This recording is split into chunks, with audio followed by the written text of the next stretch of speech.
Well, all right, guys. Hey, how you doing? Man, it is. I think it's like 8:45 p.m. And man, the temp is probably. I think the temp's like 26 or 27 degrees out, so it's gonna be a cold night for this night cook. Okay, but today, guys, I'm gonna be running the old Pitmaker Vault today. All right, so I'm gonna be doing 4 briskets, and I'm gonna be on the second and the third shelf. So I'm going to be running 2 briskets in the pan and 2 briskets off the pans. Now I've done this kind of cook before, but I know we got some new guys that's on the page today to follow. But so you guys get a comparison between in the pan and out the pan. Me person, guys, I really can't tell no difference, But the only slight difference you might not have a good bark underneath, but I cook my briskets like a pot roast. As long as I got a nice crust and a bark on top and on the sides, I'm fine. Because I cook my briskets like a pot roast. Okay, once I slice it up, it goes right back in the juice. It makes it that much tastier and that much juicier or tender. Okay, but so there you have it. I got one straight on the rack naked, and I got 2 in their pans dressed up. And I do have my meter probes in today for each brisket and for each shelf. So I'm going to get a pit temp with my meter block for each rack. Okay, and this is my meter block. Comes with 4 probes, and these things, man, I love this thing. It really works great, especially on my rotisserie smoker, my Pit Boss, my ABS Pit Boss for rotisserie. So I don't have to make a mess with no wires. And I think the only wires that I'm messing with is this one right here, which is attached to my DigiQ. Okay, and I am gonna be running a dry pit today. You see, hey man, it's clean. I like a clean pit. It take the pot roast all day long. Thanks for the. No man, once I get to just like a regular good brisket, 165, 170, I wrap it up, take it to 200 to pros like butter. Keep all my juice in my pan, slice it, and put it back in there. Man, I tell you, until you tried it, you'll never know. But it's especially when you run a shop, that brisket stays moist and it stays consistent, especially when you have it back in the juice. Okay, because sometimes when you cut a brisket, you start getting that discoloration, and that's what you don't want to have. I mean, you got to have the juice. But anyway, let's go. So let's see. I got a pan in here to catch my drippings. Okay, just gonna shut this one up. Oh, I still got one more probe. So DigiQ today, I got it on ramp mode. So it's gonna ramp up slow and it's gonna slow down because it's an insulated pit. Because I got it set for number 2, mode 2. My pit is set for right now. The pit inside is 38 degrees.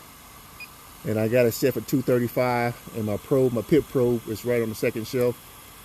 My food, right now my briskets is cold. They're reading 32 inside. I'm sorry, that's the outside. I gotta put the probe in. And then I got it set for 165. I'm not gonna go to 170 because since I'm smoking a brisket not in the pan, so I'm gonna take it to 165. All right. Matter of fact, where's my other probe at? Okay, there we go. I had to get this one right there. This is the meat probe for the DigiQ.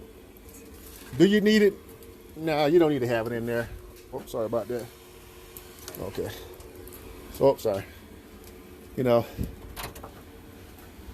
So this is the DigiQ probe. You don't need it. You can run it without it. But I'm gonna put it in there anyway. Because sometimes if your brisket gets to 165 and the DigiQ is reading it. I think it's 30 degrees prior to 165, it'll slow down the pit even more. Okay, but I got my pit probe here, so DigiQ is going to stop at the second shelf for 235, and I know the top shelf is going to read at least 250. Okay, but that's why I like this the fan system. I don't usually run it, but I do like the DigiQ. All right, so right now, let's see. This is probably less than a quarter of lump choco that I'm going to be running for tonight, and that's all I'm going to put in there. The reason why I'm going with a chimney, man, because it's going to be cold tonight, instead of me just lighting my wax cubes, not wax cubes, but these cubes right here. I usually put 2 in here, light it and close it, and they bring up the temp real slow. But since I know Colorado, it's going to be a cold night, so I want to have a little bit more fuel to bring the pit up the temp. Okay, but somebody asked about lump charcoal. Lump charcoal burns long if you do it just right. You know, you can't have a lot of big pieces, you know, throughout your pit that's buried underneath. So if you look at how I got these little small pieces that are consistent in my reverse L, then you'll have a long burn. Okay, and make it tight so it covers all those air pockets in there. Okay, and just make it tight, and that's all you need to do.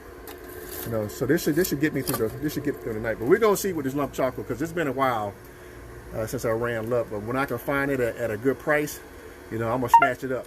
Okay, let's see. Matter of fact, we're gonna go ahead and I'm running. This is actually raw oak, and I do have some lump mesquite, but I'm not gonna run that. And these are hickories. Again, guys, this is like fish size. I get split logs from Walmart, and I split them up in quarters.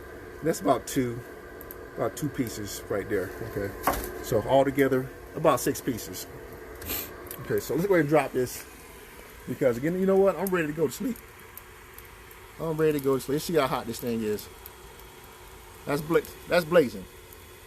So if you're gonna start off with something like this, you don't need to go that much in charcoal or lump charcoal. But that's blazing hot. And then, okay, again, guys, turn on light. The reason why I'm putting this in here, because it's going to get real cold tonight. Get in there. All right. And that's not a lot. Let me see. That's less than a quarter. Okay. So if you guys are having a problem with afraid of leaving this pit alone, man, just set your draft. Usually I run a straight ball, you know, straight draft. I would take it to, I'm not using my fan system. If I'm dropping this much in with my wax cubes, I'll probably bring it up to 190, 180, 190, no higher than 200. Then I will shut my ball valve down to halfway and then go to sleep, you know. Let's go and check it. Let's go and close this up. Okay. All right. I think she put to sleep. There we go. See them flames? That's what you want to see. Okay, let's close it up. But 2 wax cubes, that's just as fine too. Just put in 2 wax cubes and close it. Man, you know, I had to load this thing down with 8 briskets, and I left it wide open. I had left my ball valve wide open, and because I had so much beat in there, it didn't matter. I still maintained like 240, 250. Okay, but that's bringing your pit up real slow. If you preheat, you can't do that. If you preheat your pit to 250, there's no way you'll be able to keep your ball valve, you know, wide open. Okay, you're gonna have to shut it down 15 and 20 degrees to your target pit temp. Okay. Last look. Man, I can feel that air already. All right, again, 2 briskets in the pan and 2 briskets out the pan naked. I am cooking fat side up on all my briskets. And hey guys, I'm gonna bring you guys back probably about 4 hours. Not 4 hours, about 4 or 5 o'clock in the morning. Okay, but there you have it, guys. Hey, God bless, and you guys stay safe, all right?